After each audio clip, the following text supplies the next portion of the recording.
appreciate it, and I appreciate them doing so. This morning, of course, today is the campaign kickoff, as you all very well know, or of course, unless you just came from the Brownies. But today's the campaign kickoff. We started out this morning. I got up somewhere in the neighborhood of 4:15. I was in Roan Mountain this morning eating breakfast at Bob's Dairyland. How many of you all been to Bob's Dairyland? Yeah, well, of course you were there. You were there with me this morning.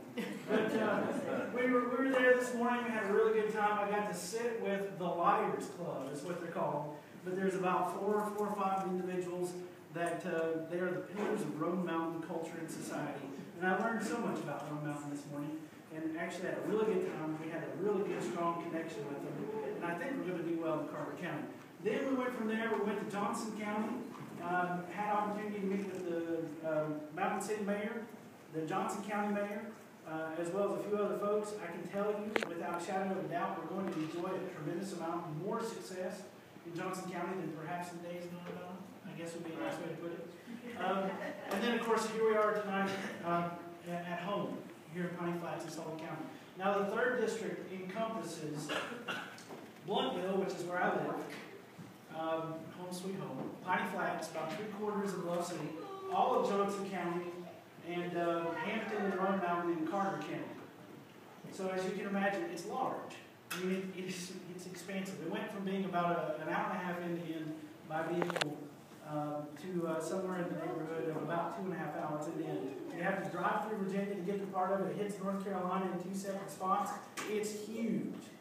And the truth of the matter is that the way that this district was constructed, and I heard it in Roan Mountain today, they feel like it was basically the leave-ins, as it were, from other districts. They feel like they don't have a voice. They feel like, you know, they're kind of out on the ocean, kind of being tossed around. So it's a great opportunity for us.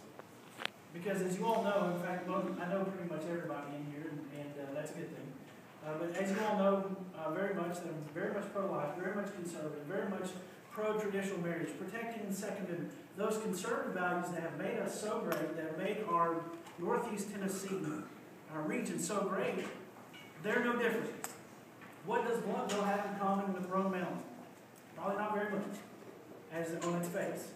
Until you start dealing with the individuals, until you start talking with folks, and we're the same. We're absolutely the same. Conservative, we're absolutely the same. We care about our families. You know, there are a few tweets here and there about perhaps what they may think that the government should provide versus not. But we're going to work on them, and that's good. But the point is it is a huge district, and things are well underway. We have actually been running, I've actually been running since November. And surprise, you know, we've been working on this for a little while. Since November, I've had somewhere in the neighborhood of 450 to 500 meetings with people, one-on-one. And roughly about 400 of those meetings have been with individuals inside the 3rd District. I want to recognize my campaign co-chair. One of my campaign co-chairs, Bobby Richards, is here. Of course, he's with the Mountain Trail Riders Association. Bobby, you can stand up.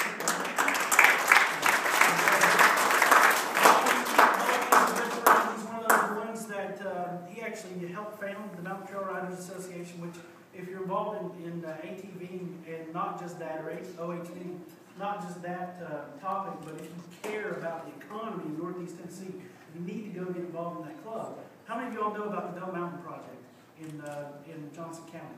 Basically, the long and the short is it is a mountain that was privately held that's about ready to be turned into one of the most, what I consider the most, or perhaps one of the greatest opportunities for economic development in our region, because they're going to turn it into horse trails, ATV trails, as well as a few other recreation type facilities. And they've got 8,500 acres.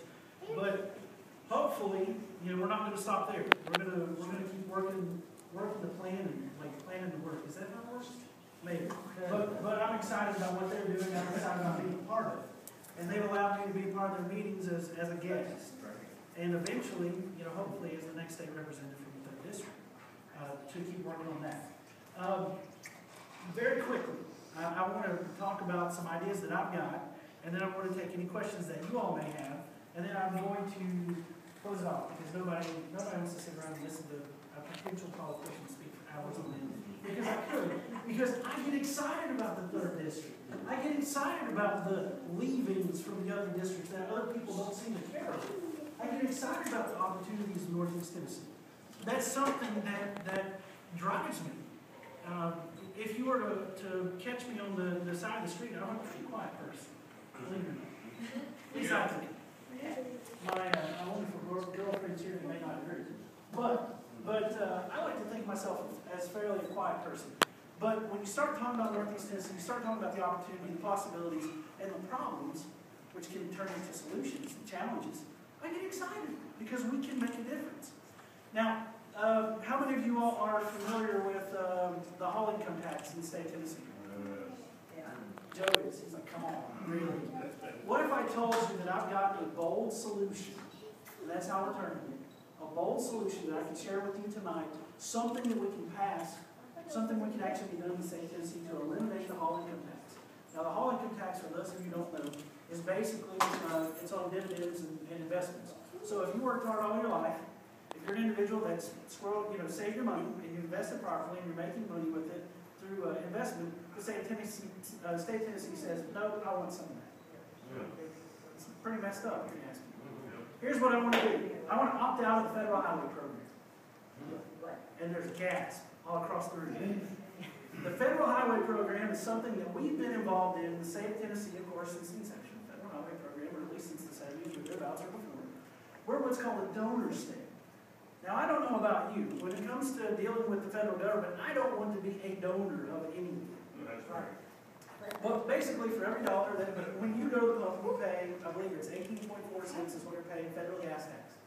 80% for every dollar that we send to the federal government, we get 80 cents back. That means we're building roads and bridges and infrastructure in Wyoming, California, pick a state that's not here, that's what we're doing. Okay? I want to opt out of the federal highway program because it is something that we can do that doesn't tie into the rest of the budget. It's one of the very few things that we can do that doesn't tie into the budget. Here's what I want to do. Opt out of the federal highway program. I want to take 80%, put it right back into infrastructure so we continue to build the roads in the state of Tennessee. So there's nobody that can say Timothy Hill hates roads. Because I actually am a fan of roads. I don't like roads. Sometimes off-road, though. Because that sounds like a lot of fun, right? Yeah, but take 80% of it, put it right back into there. I want to take 10% of it. I want to give it a one-time payment each year to all 95 counties across the state of Tennessee. What does that mean? That means that Sullivan County gets an extra roughly $750,000 to $1 million a year of discretionary spending. That means Johnson County and Carter County get the same thing. Now, $1 million doesn't mean all that much to Shelby, but it means a lot to Sullivan. It means a lot to the counties in the 3rd district. Okay, I want to take 2% of it, and I want to reinvest it in what's called historical tourism. Did you guys see the article in the paper about the Battle of Glenville Park that they want to do in Civil War Park? That is a prime example. It draws people in from around the country and says, hey, we're unique. Northeast Tennessee is a unique area. We've got a lot of history that's here. A lot of people don't know about it. We know about it because we're from here. We've been here for a long time. Okay, so take 2% of that, reinvest in that. That augments the fund because people are going to be traveling in the state, spending more money on gas. And then with the remaining 8%, I'm going to eliminate the Hall income tax in the state of Tennessee. All right. Very good. Wow.